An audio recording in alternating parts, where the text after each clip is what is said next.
ಶಬ್ಬೀರ್ ಕೊಲೆಯಾದ rowdy sheeter. ಶಬ್ಬೀರ್ನನ್ನ ಬರ್ಬರವಾಗಿ ಹತ್ಯೆಗೈಯಲಾಗಿದೆ. Bandepalya ಠಾಣಾ ವ್ಯಾಪ್ತಿಯ ಮಂಗಮ್ಮನಪಾಳ್ಯದಲ್ಲಿ ಒಂದು ಘಟನೆ ನಡೆದಿರುವಂತದ್ದು. ಮಂಗಮ್ಮನಪಾಳ್ಯದಲ್ಲಿ ಶಬ್ಬೀರ್ನನ್ನ ಬರ್ಬರವಾಗಿ ಹತ್ಯೆಗೈದಿದ್ದಾರೆ. ಸೋಹೆಲ್ ಅನ್ನೋನಿಗೆ ಈ ಶಬ್ಬೀರ್ ಹಲ್ಲೆಯನ್ನ ನಡೆಸಿದ. ಆ ಹಲ್ಲೆ ಮಾಡಿದಂತಹ ಸಂದರ್ಭದಲ್ಲಿ ಸೋಹೆಲ್ನ 3 ಬೆರಳುಗಳು ಕೂಡ ಕಟ್ ಆಗಿತ್ತು. ನಿನ್ನೆ ರಾತ್ರಿ ರಾಜಿಗೆ ಅಂತ ಕರೆಸಿ ಹಲ್ಲೆ ಮಾಡಿ ಹತ್ಯೆಗೈದಿದ್ದಾರೆ. ಬೆಂಗಳೂರಿನ ರೌಡಿ ಶೀಟರ್ ಈತ. ಶಬ್ಬೀರ್ ಅನ್ನುವಂತಹ ರೌಡಿ ಶೀಟರ್ನನ್ನ ಮಾತುಕತೆಗೆ ಅಂತ ಕರೆದು ಬರ್ಬರವಾಗಿ ಹತ್ಯೆ ಮಾಡಿದ್ದಾರೆ. ನೋಡಿ, ಫೋಟೋಸ್ ಅಲ್ಲಿ ನಾವು ನೋಡ್ತಾ ಇದ್ದೀವಿ. ರಾಜಿಗೆ ಅಂತ ಕರೆಸಿ ನಂತರ ಹಲ್ಲೆ ಮಾಡಿರುವಂತದ್ದು.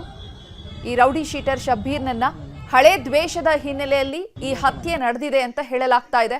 ಬಂಡೆಪಾಳ್ಯ ಠಾಣಾ ವ್ಯಾಪ್ತಿಯ ಮಂಗಮ್ಮನಪಾಳ್ಯದಲ್ಲಿ ಈ ಒಂದು ಘಟನೆ ನಡೆದಿದೆ. ಸೋಹೆಲ್ ಅನ್ನುವಂತಹ ವ್ಯಕ್ತಿಗೆ ಈ ಕೊಲೆ ಆಗಿರುವಂತಹ ಶಬ್ಬೀರ್ ಹಲ್ಲೆಯನ್ನ ನಡೆಸಿದ. ಹಲ್ಲೆ ನಡೆಸಿದಂತಹ ಸಂದರ್ಭದಲ್ಲಿ ಆ ಸೋಹೆಲ್ನ 3 ಬೆರಳುಗಳು ಕೂಡ ಕಟ್ ಆಗಿತ್ತು. ಅದರಿಂದಾಗಿ ದ್ವೇಷವನ್ನ ಇಟ್ಕೊಂಡಿದ್ದಂತಹ ಸೋಹೆಲ್ ಶಬ್ಬೀರ್ನನ್ನ ರಾಜಿ ಸಂಧಾನಕ್ಕೆ ಮಾತುಕತೆಗೆ ಅಂತ ಕರೆಸಿದ್ದಾನೆ. ಇಬ್ಬರ ನಡುವೆ ದ್ವೇಷ ಇದ್ರೂ ಕೂಡ ಮಾತುಕತೆಗೆ ಅಂತ ಕರೆದಂತಹ ಸಂದರ್ಭದಲ್ಲಿ ಶಬ್ಬೀರ್ ಹೋಗಿದ್ದಾನೆ. ಮಂಗಮ್ಮನ ಪಾಳ್ಯಕ್ಕೆ ಮಾತುಕತೆಗೆ ಹೋದಂತಹ ಸಂದರ್ಭದಲ್ಲಿ ಬರ್ಬರವಾಗಿ ಹತ್ಯೆಗೈಯಲಾಗಿದೆ.